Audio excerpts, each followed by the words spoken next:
تب کہیں جا کر کچھ افاقہ ہوا تو سہارے سے اٹھا کر منبر پر لایا گیا۔ یہ رسول اللہ صلی اللہ علیہ وسلم کا آخری خطبہ تھا اور آپ علیہ السلام کے آخری کلمات تھے۔ فرمایا، اے لوگو، شاید تمہیں میری موت کا خوف ہے۔ سب نے کہا، جی ہاں اے اللہ کے رسول۔ ارشاد فرمایا، اے لوگو، تم سے میری ملاقات کی جگہ دنیا نہیں، تم سے میری ملاقات کی جگہ حوض کوثر ہے۔ خدا کی قسم گویا میں یہیں سے اسے حوض کوثر کو دیکھ رہا ہوں۔ اے لوگو، مجھے تم پر تنگ دستی کا خوف نہیں، بلکہ مجھے تم پر دنیا کی فراوانی کا خوف ہے کہ تم اس کے معاملے میں ایک دوسرے سے مقابلے میں لگ جاؤ، جیسا کہ تم سے پہلے پچھلی امتوں والے لگ گئے، اور یہ دنیا تمہیں بھی ہلاک کر دے جیسا کہ انہیں ہلاک کر دیا۔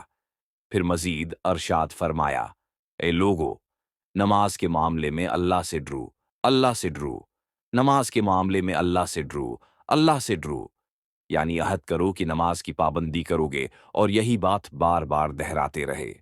پھر فرمایا، اے لوگو، عورتوں کے معاملے میں اللہ سے ڈرو، عورتوں کے معاملے میں اللہ سے ڈرو، میں تمہیں عورتوں سے نیک سلوک کی وصیت کرتا ہوں۔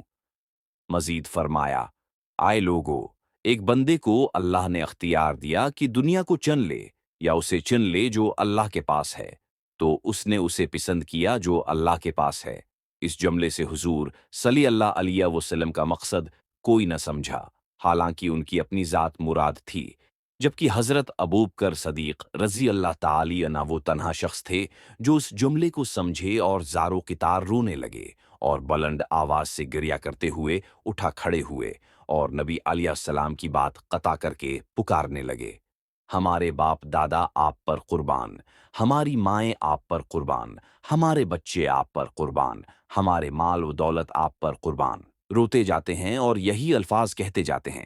صحابہ کرام رضی اللہ عنہم ناگواری سے حضرت ابوبکر صدیق رضی اللہ عنہ کی طرف دیکھنے لگے کہ انہوں نے نبی علیہ السلام کی بات کیسے قطع کر دی۔ اس پر نبی کریم صلی اللہ علیہ وسلم نے حضرت ابوبکر رضی اللہ عنہ کا دفاع ان الفاظ میں فرمایا، اے لوگو، ابوبکر کو چھوڑ دو کہ تم میں سے ایسا کوئی نہیں جس نے ہمارے ساتھ کوئی بھلائی کی ہو اور ہم نے اس کا بدلہ نہ دے دیا ہو، سوائے ابوبکر کے کہ اس کا بدلہ میں نہیں دے سکا، اس کا بدلہ میں نے اللہ جل شانہ پر چھوڑ دیا۔ مسجد نبوی میں کھلنے والے تمام دروازے بند کر دیے جائیں، سوائے ابوبکر کے دروازے کے کہ جو کبھی بند نہ ہوگا۔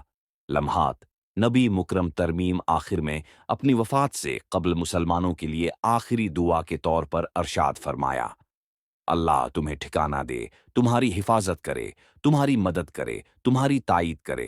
اور آخری بات جو منبر سے اترنے سے پہلے امت کو مخاطب کر کے ارشاد فرمائی وہ یہ کہ اے لوگو، قیامت تک آنے والے میرے ہر ایک امتی کو میرا سلام پہنچا دینا۔ اور طرف پھر حضرت صلی اللہ علیہ وسلم کو دوبارہ سہارے سے اٹھا کر گھر لے جایا گیا۔ اسی اثناء میں حضرت عبد الرحمن بن ابی بکر رضی اللہ عنہ خدمت اقدس میں حاضر ہوئے اور ان کے ہاتھ میں مسواک تھی۔ نبی اکرم صلی اللہ علیہ وسلم مسواک کو دیکھنے لگے لیکن شدت مرض کی وجہ سے طلب نہ کر پائے، چنانچہ سیدہ عائشہ رضی اللہ تعالی عنہا حضور کرم صلی اللہ علیہ